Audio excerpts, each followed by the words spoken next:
Welcome to Infidelity Love, where love burns, lies unravel, and secrets always come to light. If you crave stories filled with passion, betrayal, heartbreak, and revenge, then you're in the right place. Here, every twist cuts deep, and every episode keeps you begging for more. Subscribe now and dive into the dangerous world where love and deception collide. There was a girl named Maple. She was kind. She was pretty. She lived in a small town. Maple had a big dream. She wanted to be rich and live in a big house. Maple had a best friend named Zed. Zed was poor. He had no car. He had no money. But he had something very big, a good heart. Zed loved Maple with all his heart. Zed gave Maple flowers from the field. He made her laugh. He walked her to school every day. He told her, "One day, I will build you a house with my own hands." Maple smiled, but deep inside, she wanted more. She wanted clothes, gold, cars, and a big life. One day, a big car came to town. A man stepped out. His name was Mr. Blaze. He wore gold chains and dark glasses. Everyone said he was rich. Blaze saw Maple and said, "You are beautiful. Come with me. I will give you the world." Maple looked at Zed. He held her hand tight. "Don't go," he whispered. "I may be poor now, but I love you more than anything." Maple looked away. Her eyes were wet.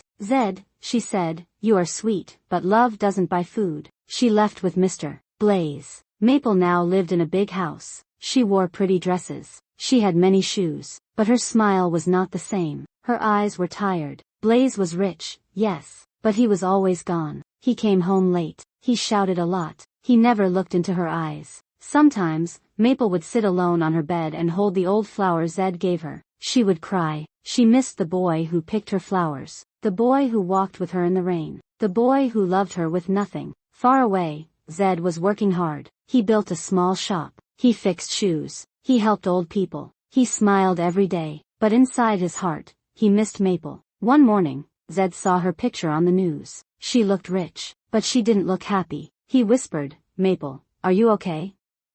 That night, Maple asked Mr. Blaze, "Do you love me?" He looked at his phone and said, "Love?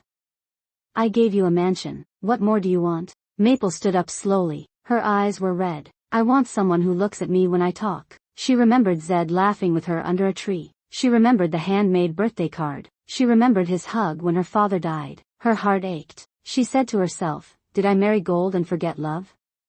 The next day, Maple wore a simple dress. She took a cab. She told the driver, "Take me to the little shoe shop at the corner of River Street." She didn't know what she was going to say. She just wanted to see Zed's eyes again. The cab stopped in front of a small shoe shop. The sign was old, but the place was clean. Maple sat inside the car and looked at it. Her heart beat fast. She held her bag tightly. She was scared. "What if he doesn't want to see me?" she whispered. But her feet moved before her mind did. She stepped out. Zed was busy fixing a shoe. His hands were full of glue and dust. He looked up when he heard the bell on the door. His heart stopped. There she was, Maple, in a simple blue dress. No gold, no fancy shoes, just her, the girl he once loved more than himself. Zed stood slowly. "Maple," he said, like her name was a question. She smiled, but tears came out too. "Hi, Zed." For a moment, they just looked at each other. Time froze. They sat together. Zed handed her a clean handkerchief. She wiped her tears. I don't know why I came," she said. "You do," he replied softly. She looked at him, and her lips trembled. "I miss you." Zed looked away. "You left without saying goodbye."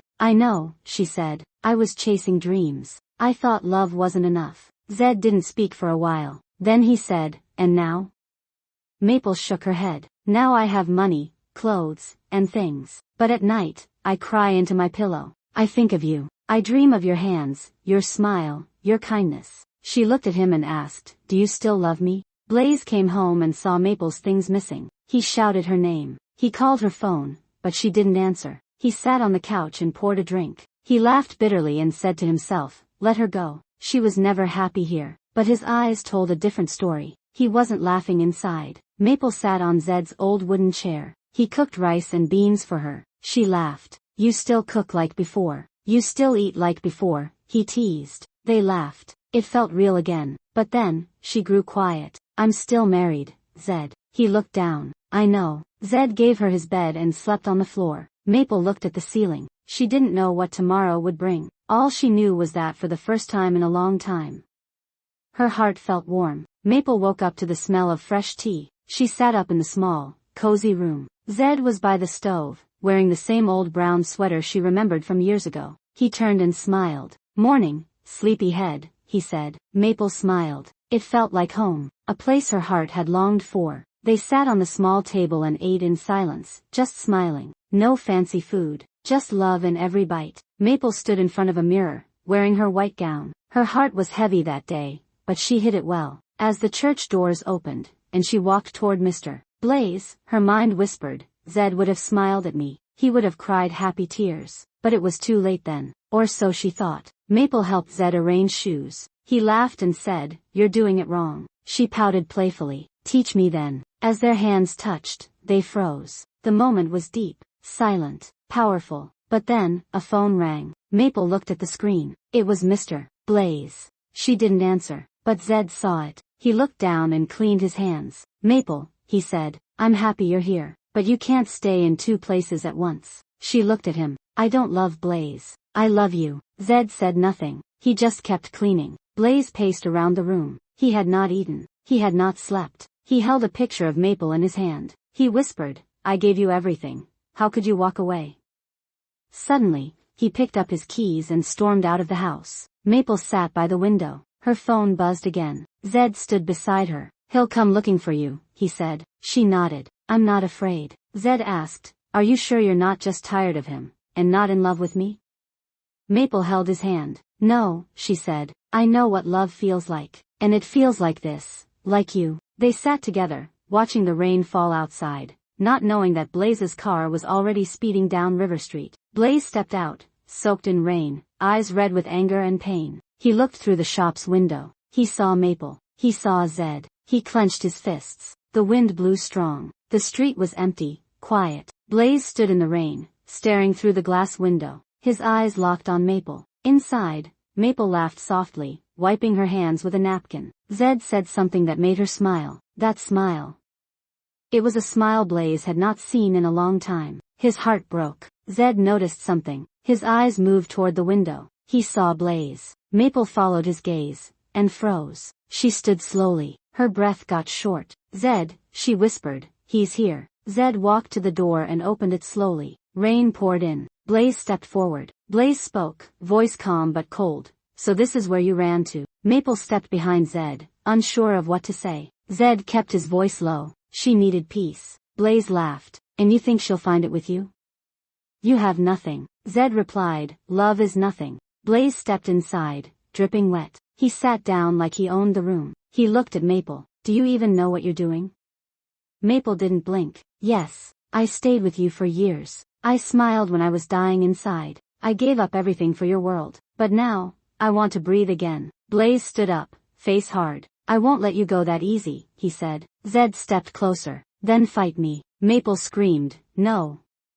Blaze and Zed stared at each other, but no punches came. Instead, Blaze turned to leave. But before he walked out, he said to Maple, "This isn't over. You belong to me." The door slammed behind him. She lay awake. Zed sat in the chair, watching the stars. "Did I make things worse?" she asked. Zed turned to her. "No, you made them true." He held her hand. "But truth is never easy," he added. People whispered, "Did you hear? Maple left Mr. Blaze for the shoemaker."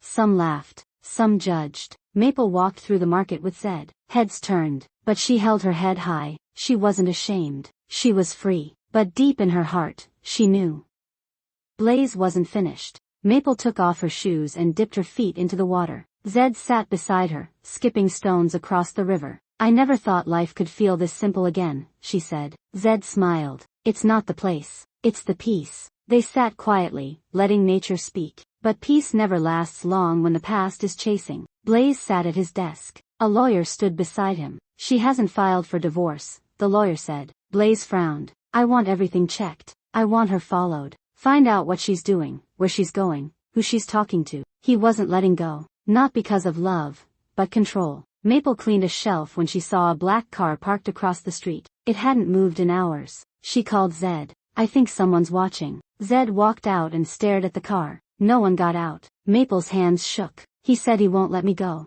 Zed took her hand. He can't control what he didn't build. You're not his to own. He waited by the alley. As Maple came home from the store, he stepped in front of her. Are you happy? He asked. I'm honest, she replied. I gave you everything, he growled. You gave me things, but Zed gave me love. Blaze's eyes filled with tears. You'll regret this, he whispered before walking into the shadows. Zed wrapped a shawl around her shoulders. You're brave, he said. I'm scared, she admitted, but you still stayed. That's real strength, Zed said. They looked into each other's eyes. No lies, no masks, just truth. Maple stood before a group of women. They'd invited her to speak at a small support group. She held a Bible in one hand and her heart in the other. I thought marrying a rich man would give me joy, she said. But joy doesn't live in big houses. It lives in honest hearts. Women clapped. Some cried. Zed watched from the back, proud. Moral lesson: money can buy a house but not a home. It can buy rings but not real love. True love lives in kindness, in loyalty, and in peace. Never trade peace for pride, or truth for treasure. Thank you for watching. From the bottom of my heart, thank you for watching and supporting my videos. Your time, your comments, and your love mean everything. Every view, like, and share keeps this channel alive, and I couldn't do it without you. If you enjoyed the story, don't forget to like, comment, and subscribe. Your support helps bring even more passionate, emotional, and unforgettable love stories to life. Stay tuned for more drama, romance, and unexpected twists. Until next time, keep loving, keep feeling, and keep watching. Sparkling Heart, much love, infidelity love.